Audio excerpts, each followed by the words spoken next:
আসসালামু আলাইকুম। তোমরা যারা 2025-26 শিক্ষাবর্ষে অর্থাৎ 2026 সালে ডিগ্রি প্রথম বর্ষে ভর্তির জন্য আবেদন করবা, তোমরা যদি বাস না খেতে চাও অবশ্যই ভিডিওটা শুরু থেকে শেষ পর্যন্ত দেখবা। হ্যাঁ, আমি আবারও বলছি, তোমরা যদি বাস না খেতে চাও অর্থাৎ বিপদে পড়তে না চাও অবশ্যই ভিডিওটা শুরু থেকে শেষ পর্যন্ত দেখবা। কারণ এই ভিডিওতে আমি আলোচনা করব তোমরা কোন গ্রুপে কত পার্সেন্ট স্টুডেন্ট আবেদন করতে পারবা। অর্থাৎ তোমরা যে সায়েন্স, আর্টস, কমার্সের স্টুডেন্ট আছো তারা ডিগ্রিতে এসে বিএ, বিএসএস, বিবিএস, বিএসসি এগুলাতে কোনটায় কত পার্সেন্ট স্টুডেন্ট এর জন্য সিট বরাদ্দ আছে এ বিষয়টা আলোচনা করব। তাই অবশ্যই ভিডিওটা শুরু থেকে শেষ পর্যন্ত দেখবা এবং কোন বিষয়ে অর্থাৎ বিএ তে কোন কোন সাবজেক্ট আছে, বিএসএস এ কোন কোন সাবজেক্ট আছে, বিবিএস এ কোন কোন সাবজেক্ট আছে, বিএসসি তে কোন কোন সাবজেক্ট আছে, এ টু জেড সকল বিষয় এই ভিডিওতে আলোচনা করব। তাই অবশ্যই ভিডিওটা শুরু থেকে শেষ পর্যন্ত দেখবা, তাহলে তুমি পরবর্তীতে চান্স পাওয়া তোমার সহজ হবে এবং তোমার চাকরির বাজারেও তোমার প্রতিযোগিতায় তুমি টিকতে পারবা। তাই অবশ্যই চাকরির ক্ষেত্রে চিন্তা করে এবং তোমার আবেদনে যেন প্রথম চান্সে তুমি চান্স পাও সে বিষয়টা চিন্তা করে ভিডিওটা শুরু থেকে শেষ পর্যন্ত দেখবা। তো চলো দেরি না করে শুরু করি। দেখো, প্রথম দিকে যদি আসি বিয়ের ক্ষেত্রে, বিয়ের ক্ষেত্রে দেখো তোমরা মানবিকের ক্ষেত্রে 60% আসন এখানে আছে। ঠিক আছে, বিয়েতে মানবিকের ক্ষেত্রে 60% আসন বরাদ্দ আছে এবং বিজ্ঞান শাখার ক্ষেত্রে আছে কত, 20%, এবং ব্যবসা শিক্ষার শাখার ক্ষেত্রেও 20%। ঠিক আছে, তাহলে বিএ এটা কাদের সাবজেক্ট? মূলত বিএ বিষয়টা হচ্ছে সম্পূর্ণ মানবিকের, কিন্তু এখানে বিজ্ঞান শাখার স্টুডেন্টরা 20% এবং ব্যবসা শিক্ষা শাখার স্টুডেন্টরা 20%। তাহলে বিএতে কারা আবেদন করবে বেশি? মানবিকের স্টুডেন্ট। ঠিক আছে, এভাবে প্রত্যেকটা বিভাগে কাদের কত পার্সেন্ট স্টুডেন্টের এখানে চান্স দিবে বিষয়টা আলোচনা করব। তাই অবশ্যই শুরু থেকে শেষ পর্যন্ত দেখবা যেন তোমরা বুঝতে পারো তোমার গ্রুপ অনুযায়ী তুমি কোনটায় আবেদন করলে 100% চান্সটা পেয়ে যাবা। এখন আসো, বিএতে তোমার কোন কোন বিষয়গুলো পড়া লাগবে। দেখো, বিএতে তোমার আবশ্যিক বিষয় আছে তিনটা। ঠিক আছে, প্রথম বর্ষে তোমার পড়া লাগবে স্বাধীন বাংলাদেশের অভ্যুদয়ের ইতিহাস, আবশ্যিক বিষয় এটা তোমার নেওয়াই লাগবে।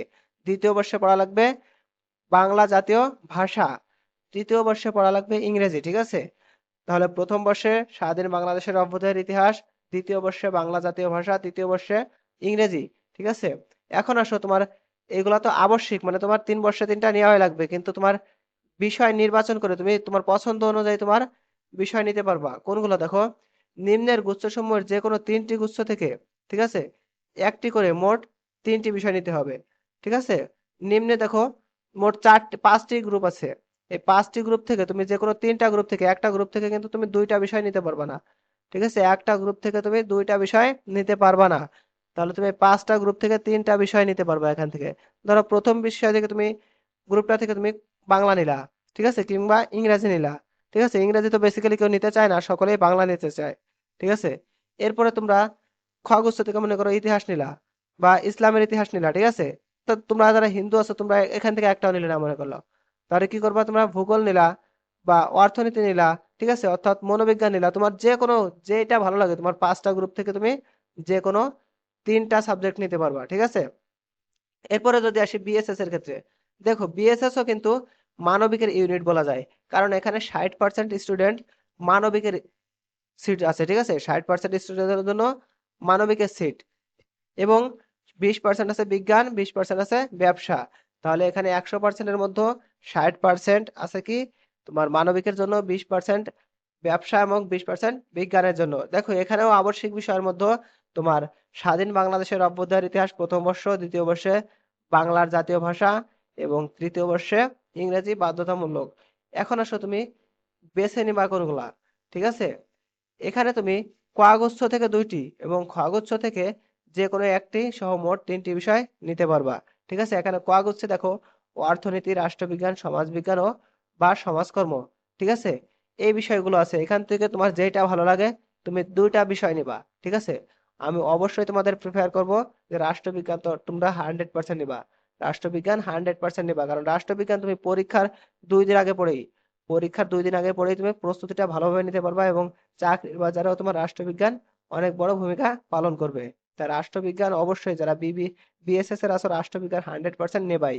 ঠিক আছে, এরপরে তোমরা অর্থনীতি নিতে পারো এবং এখান থেকে তোমার যেটা ভালো লাগে, যারা ইসলাম ধর্মের আছো তারা ইসলামের ইতিহাসটা নেওয়ার চেষ্টা করবা। ঠিক আছে, আর যারা ইসলামের ইতিহাস নিতে পারবা না, অর্থাৎ তোমরা অন্য ধর্মের আছো, তারা গায়রস্থ অর্থনীতি আছে, দর্শন আছে, মনোবিজ্ঞান আছে, যে কোনো একটা নিতে পারো, ইংরেজি আছে। ঠিক আছে, ইংরেজি না নেওয়াই বেটার, কারণ তোমার তৃতীয় বর্ষে গিয়ে তুমি ইংরেজি পাচ্ছ। ঠিক আছে, তারপরে এখানে চাইলে নিতে পারো। এরপর আসো বিবিএস। বিবিএস সম্পূর্ণ দেখো, এটা ব্যবসা শিক্ষার ইউনিট বলা যায়, কারণ এখানে মানবিকের জন্য মাত্র 10% সিট আছে। বিবিএস এ মানবিকের জন্য মাত্র 10%, বিজ্ঞানের জন্য 20% এবং ব্যবসা শিক্ষা শাখার জন্য 70% সিট বরাদ্দ আছে। আবশ্যিক বিষয়সমূহ দেখো, এখানেও তোমার প্রথম বর্ষে স্বাধীন বাংলাদেশের অভ্যুদয়ের ইতিহাস, দ্বিতীয় বর্ষে বাংলা জাতীয় ভাষা এবং তৃতীয় বর্ষে ইংরেজি বাধ্যতামূলক করা আছে। এবং নৈর্বাচনিক বিষয়সমূহ, অর্থাৎ তুমি যেগুলো বেছে নিতে পারবা, ক আগস্ট হতে 2টি এবং খ আগস্ট হতে যে কোনো একটি, মোট 3টি বিষয় নিতে পারবা। দেখো, ক আগস্টে কিন্তু অলরেডি 2টা সাবজেক্টই আছে মাত্র, হিসাব বিজ্ঞান ও ব্যবস্থাপনা। অর্থাৎ তোমার ক আগস্ট থেকে এই 2টা বিষয় তোমার 100% বিবিএস এ যারা আবেদন করবা তারা ধরে নিতে পারো হিসাব বিজ্ঞান এবং ব্যবস্থাপনা এই 2টা তোমার পড়াই লাগবে।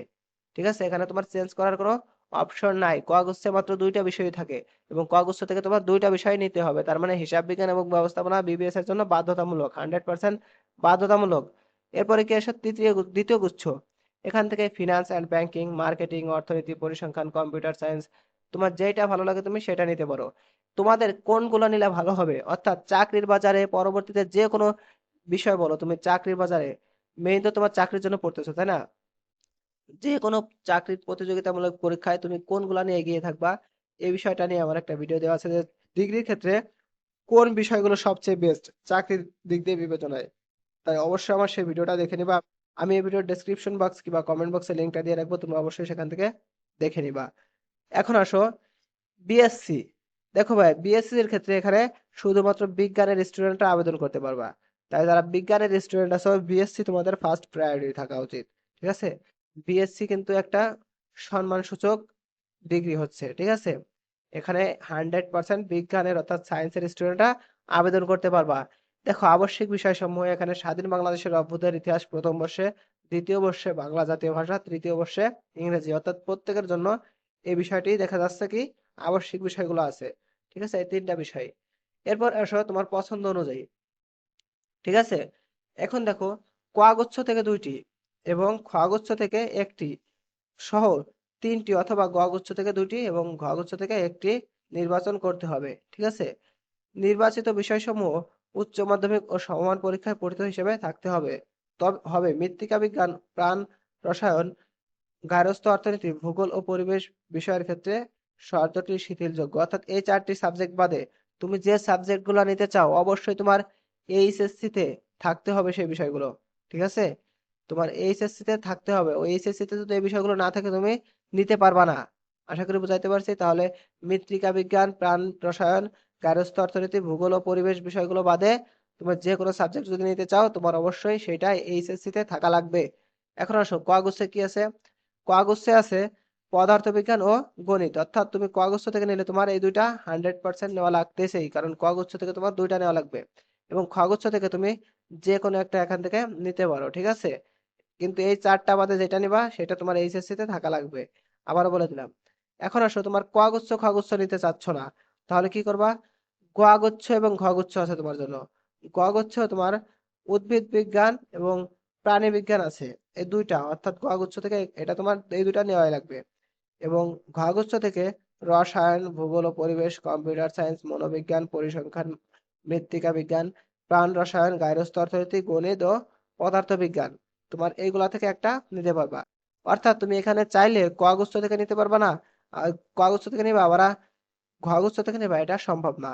হয়তো তোমাকে ক আগস্ট এবং খ আগস্ট থেকে নিতে হবে, হয়তো তোমাকে ক আগস্ট এবং খ আগস্ট থেকে নিতে হবে, কিংবা গ আগস্ট অথবা ঘ আগস্ট থেকে নিতে হবে। ঠিক আছে, আশা করি বুঝাইতে পারছি। স্নাতক পাশ বিশেষায়িত শিক্ষা কার্যক্রমের বিষয়সমূহ ও বিষয় গুচ্ছ। ঠিক আছে, এখন আসো বি স্পোর্টস। বি স্পোর্টস সকলেই সমান। এখানে সায়েন্সের স্টুডেন্টরাও যে মূল্য পাবে, কমার্সের স্টুডেন্টরাও সে মূল্য পাবে, আর্টসের স্টুডেন্টরাও সে মূল্য পাবে। ঠিক আছে, বি স্পোর্টস এর ক্ষেত্রে দেখো আবশ্যিক বিষয়সমূহ, এখানেও স্বাধীন বাংলাদেশের অভ্যুদয়ের ইতিহাস প্রথম বর্ষে, দ্বিতীয় বর্ষে বাংলা জাতীয় ভাষা, তৃতীয় বর্ষে ইংরেজি, নৈর্বাচনিক বিষয়সমূহ এখানে কোয়াগস্য, এখানে বিএ পাস বা বিএসসি, বিএ বা বিএসসি পাস শিক্ষা কার্যক্রমের নৈর্বাচনিক গুচ্ছ থেকে যে কোনো 2টি বিষয় নিতে হবে। অর্থাৎ তোমরা বিএ এবং বিএসসি এই বিষয়গুলো আমি বিএ এবং বিএসসি তে তোমার বেছে নিতে পারবা এমন কিছু সাবজেক্ট, এর মধ্যে থেকে তুমি এখানেও মাত্র 2টা সাবজেক্ট বেছে নিতে পারবা। ঠিক আছে, ওইখান থেকে বিএ এবং বিএসসি তে, এবং খগুচ্ছ থেকে তোমার ক্রীড়া বিজ্ঞান প্রথম পত্র ও চতুর্থ পত্র এবং নিম্নের যে কোনো একটি বিষয় পঞ্চম ও ষষ্ঠ পত্র। ঠিক আছে, অর্থাৎ তোমার প্রথম ও চতুর্থ পত্র থাকবে কোনটা, তোমার ক্রীড়া বিষয়ে। ঠিক আছে, ক্রীড়া বিজ্ঞান বিষয়ে। এবং পঞ্চম ও ষষ্ঠ পত্র থাকবে কোনটা, এখান থেকে তুমি যে কোনো একটা বেছে নিতে পারো। হকি, ক্রিকেট, তুমি যেটা ভালোবাসো সেটাই প্রিফার করবা, তুমি সেটাই নিবা। ঠিক আছে, তোমার ক্রিকেট অনেকে বেশি ভালোবাসে, তোমরা ক্রিকেট নিবা, যারা ফুটবল ভালোবাসে তারা ফুটবল নিবা, এভাবে। ঠিক আছে, বাস্কেটবল, সাঁতার সবকিছুই আছে, তোমার যে খেলাটা ভালো লাগে, তোমার যেহেতু এই বিষয়টাই খেলাধুলা নিয়ে, তুমি সেটা চয়েস দিবা। এরপরে আসো বি মিউজিক। এখানে সকলের জন্য সমান সুযোগ, আবশ্যিক বিষয় সেই তিনটাই, এজন্য আর বলে দিলাম না। দেখো, এখানে কগুচ্ছ থেকে আবশ্যিক, ঠিক আছে, কগুচ্ছ আবশ্যিক উচ্চাঙ্গ সঙ্গীত ও নিম্নের একটি ঐচ্ছিক সহ। ঠিক আছে, সঙ্গীতের 2টি বিষয়। এখানে তুমি উচ্চাঙ্গ সঙ্গীতের সাথে পল্লী গীতি, রবীন্দ্রসঙ্গীত এবং নজরুল সঙ্গীত যেটা ইচ্ছা সেটা নিতে পারো। ঠিক আছে, অর্থাৎ তুমি চাইলে পল্লী গীতও নিতে পারো, চাইলে রবীন্দ্রসঙ্গীতও নিতে পারো, চাইলে নজরুল সঙ্গীতও নিতে পারো। এবং খগচ্ছ থেকে নিম্নের একটি বিষয় নিতে হবে। খগচ্ছ থেকে, এটা তো তোমার সঙ্গীত গেল সম্পূর্ণ, তাই না, কিন্তু তোমার সাধারণ একটা বিষয় তো রাখা লাগে, তাই না, এই জন্য অবশ্যই ইতিহাস, অর্থনীতি, রাষ্ট্রবিজ্ঞান, দর্শন, সমাজবিজ্ঞান, মনোবিজ্ঞান এর মধ্যে থেকে একটা নিবা। আমি সকলকে সাজেস্ট করব রাষ্ট্রবিজ্ঞানটা নেওয়ার জন্য। আশা করি বুঝাইতে পারছি। এরপরে আসো বিশেষায়িত গার্হস্থ্য অর্থনীতি। এখানেও সকলেই সমান, এবং তোমার আবশ্যিক বিষয়গুলো সেই একই বিষয়, এজন্য আর বলে দিলাম না। এখন আসো নৈর্বাচনিক বিষয়সমূহ। 84 ক্রেডিট গার্হস্থ্য অর্থনীতির তত্ত্ব ও ব্যবহারিক পত্রসমূহ। আশা করি বুঝাইতে পারছি প্রিয় শিক্ষার্থীবৃন্দ। আমি এখানে তোমাদের কোন বিষয়গুলোতে কত পার্সেন্ট সিট আছে, অর্থাৎ বিএ তে, বিবিএস এ, বিএসসি তে টোটালে কত পার্সেন্ট সিট আছে কোন বিভাগের স্টুডেন্টদের জন্য বিস্তারিত আলোচনা করেছি, এবং কোন বইগুলো তোমাদের পড়া লাগবে এই বিষয়টাও বিস্তারিত আলোচনা করে দিয়েছি। তারপরেও তোমার যদি কোথাও বুঝতে অসুবিধা হয়, একটা লাইনও যদি বুঝতে অসুবিধা হয়, অবশ্যই আমাকে কমেন্ট করবা, আমি তোমাদের বুঝিয়ে দেওয়ার চেষ্টা করব। তো ভালো থেকো তোমরা সবাই। আর অবশ্যই আমাদের ভিডিওটা যদি তোমার একটু ভালো লাগে, একটু উপকারে লাগছে মনে হয়, অবশ্যই লাইক কমেন্ট করবা। হ্যাঁ, তোমরা এত কষ্ট করে তোমাদের জন্য ভিডিও বানাই, তোমরা যদি লাইক কমেন্ট না করো তাহলে আমরা মোটিভেটেড হব কি করে বলো। তো অবশ্যই তোমরা অন্তত একটা কমেন্ট করে যাবা, যেন পরবর্তীতে ভিডিও তোমার সামনে সাজেস্ট করে আমরাও মোটিভেটেড হতে পারি। ভালো থাকো তোমরা সবাই। আল্লাহ হাফেজ।